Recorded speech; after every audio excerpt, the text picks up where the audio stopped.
नाम के मोहताज नहीं है, लेकिन एक परिचय होना जरूरी है, तो अपना परिचय दे दें। जय माता त्रिपुर सुंदरी ननुआ महाराज देव की जय। मैं साध्वी सरिता गिरी सोनभद्र से हूँ, कथावाचक हूँ।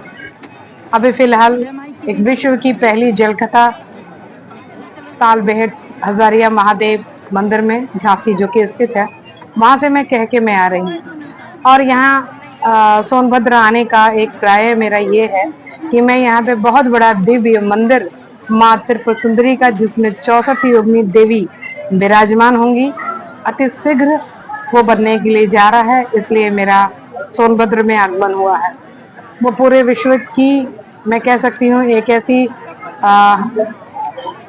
देवस्थलीय, वहां पे एक माता के रूप में विराजमान होंगी, जिसे प्रत्येक व्यक्ति आशीर्वाद लेना चाहेगा।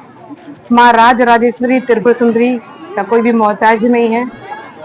10 महाविद्याओं में से तृतीय स्थान पे आने वाली महादेवी माँ त्रिपुर सुंदरी, जिनकी स्थापना अति शीघ्र होने वाली है।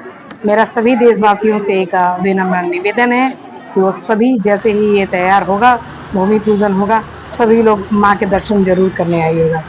काशी एक धर्म नगरी है। आप जब यहाँ आती हैं तो मतलब कहीं भी रहती हैं तो काशी आना आपका बहुत ही लगता है कि काशी से बड़ा लगाव हो गया है आपका। उसके पीछे कारण है। सबसे पहले तो हर हर महादेव, जो हमारे इष्ट हैं, हमारे देव हैं, क्योंकि मैं गोस्वामी हूँ। और एक कहावत कही गई है कि भगवान भोले शंकर पर जो चढ़ा हुआ होता है वो गोस्वामियों का अधिकार होता है। वैसे अधिकार तो सभी का, लेकिन गोस्वामियों का अधिकार होता है। हम गोस्वामी हैं तो महादेव की नगरी में आकर के बिना उनके दर्शन पूजन किए हुए आगे कैसे चलेंगे, जो हमारे देवों के देव महादेव है। इसलिए जब भी आगमन होता है जरूर दर्शन करके जाते हैं। काशी के जनता को क्या संदेश देना चाहेंगी? वो तो कुल इतने भाग्यवान हैं कि जहाँ पे भोले शंकर हमारे विराजमान हैं, जहाँ पे गंगा माता विराजमान है, उनके गोद में वो है। उनके लिए एक संदेश, जन जन का कल्याण हो। और पूरे काशी वासियों के लिए सिर्फ एक ही चीज बोलूंगी, सदा प्रसन्न रहिए। मेरा आशीर्वाद सभी काशी वासी के लिए है।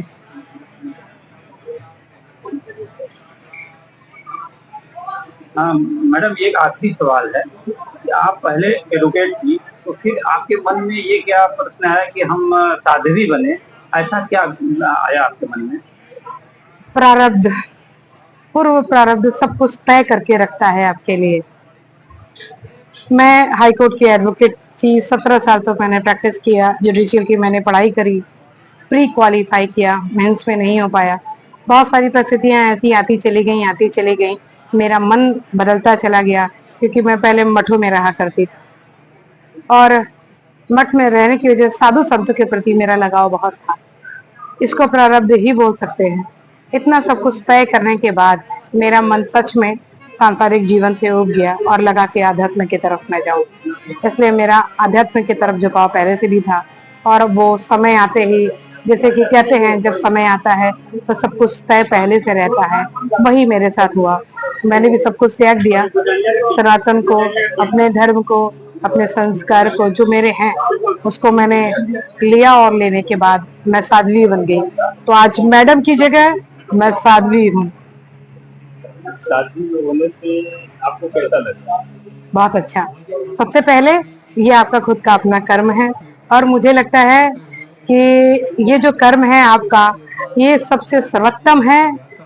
कहीं न कहीं कहा गया है कि आपको अपने कर्म के लिए, यानी कि गरुड़ पुराण के अनुसार अगर देखा जाए तो कहा गया आप अपने लिए भी कर्म करिए, क्योंकि 13 दिन आप ही को भुगतना होता है।